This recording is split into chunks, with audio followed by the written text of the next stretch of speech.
Good morning.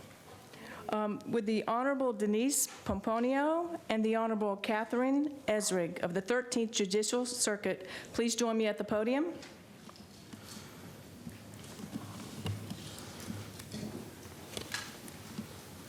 Good morning. Good morning. Good morning. Good morning. Good morning and welcome. Thank you both for joining us. The 13th Judicial Circuit's Problem-Solving Court addresses many needs in our community. Their positive impacts are highlighted during Problem-Solving Court Month in May, which brings attention to the countless lives saved, families reunited, and communities made safer, especially in Hillsborough County. The 13th Judicial Circuit's Problem-Solving Courts are among the most successful in Florida and the nation. It is my honor to present this proclamation declaring May 2024 as Problem-Solving Court Month, which salutes the hard work, commitment, and achievements made by practitioners and participants. It reads, whereas problem-solving courts provide the focus and leadership to bring together criminal and civil justice, treatment, education, and other community partners in the fight against substance use and mental illness. And whereas problem-solving courts combine intensive judicial supervision, evidence-based treatment, and individualized interventions in order to break the cycle of addiction and concomitant crime and enable defendants to be productive, law-abiding members of society. Whereas the judges, case managers, attorneys, treatment professionals, law enforcement, and corrections personnel, researchers, and educators, and others dedicated to the problem-solving court movement have had a profound impact through hard work and commitment to their communities. Whereas the 13th Judicial Circuit offers a variety of problem-solving courts to help meet the diverse needs of the community, including adult drug court, adult mental health court, drug pretrial intervention court, early childhood court, family dependency treatment court, juvenile mental health court, Marchman Act drug treatment court, and veterans treatment court. And whereas the 13th Circuit has a long history of innovation and leadership, including establishing the first post-adjudication court in Florida, the first juvenile drug court in Florida, and the veterans treatment court, to be recognized as part of a federal program to help improve veterans treatment courts nationwide. And whereas in 2023, the 13th Judicial Circuit's problem-solving courts served 946 participants, including 103 children, either directly or through services provided to their parents through the dependency system.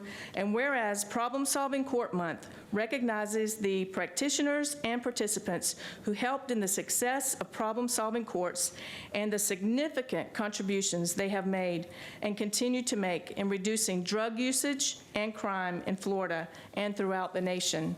Now, therefore, be it proclaimed that the Board of County Commissioners of Hillsborough County, Florida, does hereby declare May 2024 as Problem-Solving Court Month in Hillsborough County and encourages residents and visitors to recognize the positive impacts problem-solving courts have made in the community, awarded this 15th day of May 2024. Thank you. Thank you. There you go. Thanks. Would you like to say a few words? Go ahead.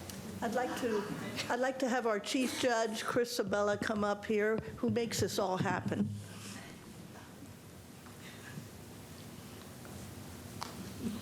You want me to say something? Yes. Put me on the spot like that. Thank you. You know, most importantly, we couldn't do this without the hard work of all of the employees and the partnership that we have with the State Attorney's Office, the Public Defender's Office, and all of our justice partners that play a role in this. I remember a long time ago when I was a new judge and we just started our adult drug court, which was our first problem-solving court, and we have come so far since then. And and I am so proud of all of the judges and all of the employees that are involved in it, and most importantly, all of the success stories that have come out of our problem-solving courts. I served for a period of time in the adult mental health, and it was just an absolute pleasure to see these individuals who are at-risk individuals who are charged sometimes with serious crimes, but who are given a second chance, an opportunity to comply with all of the requirements, and then to have their charges dismissed. And it is an absolute pleasure. I just attended a drug court graduation last week, and just to see how happy those individuals are once they've completed the program, it's just amazing. So I thank everyone, and it's an absolute pleasure to have a small part in it. Thank you. I'd like to also recognize Judge Michael Shanti. Colonel Shanti is on military duty, but the work he does in our juvenile and adult mental health court and our veterans treatment court, second to none. I put him up against anyone in the nation in the work that he does. But Mr. Chairman and all the commissioners, I want to thank you for the support that you give our problem-solving courts. It takes a team, and you're definitely part of the team.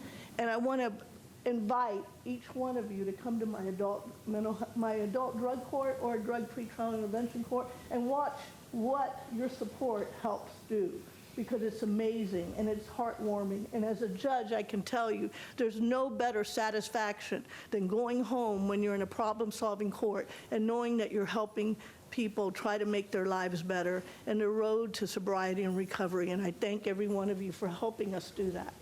Ms. Judge Esri? Somebody's glasses are here. I just want to say thank you as well. We've come a long way, courts nationally, locally, and here in the 13th Circuit. And the 13th Circuit has been a leader in many ways with these problem-solving courts. A lot of people are not aware of them. A lot of people don't understand them. The county has been an integral partner with us every step of the way, and we thank you. It's hard to have our backs to some of you. Sorry about that. But we really appreciate it, and we appreciate your bringing to light the fact that this is a special month, and that it does recognize problem-solving courts. We do things differently. It used to be you just went to court and judges called balls and strikes, and people were guilty or not guilty. We now recognize that there's a lot more to it than that, and that we need to look at people who come before us as individuals, and we need to recognize why they might be there and what problems underlie them and what sort of adverse traumatic events might have preceded their being there or might explain their being there. And so we really take a team approach with all of our community partners, both within the courts and outside the courts, to take a deep dive, to look at what's causing these issues, and to do our best to help solve them. We see some tremendous successes, and like Judge Pomponio said, I would invite you all to come and see the work we do. It's really not what you envision when you think of a typical court of law, and we really do a lot of good day in and day out, and we see so many wonderful things, and people progress from really some terrible circumstances to becoming meaningful, productive members of society. So thank you for playing a role in that. Thank you for your help in enabling us to do that. We have a whole team of people here. Is it all right if they all come up? All come up.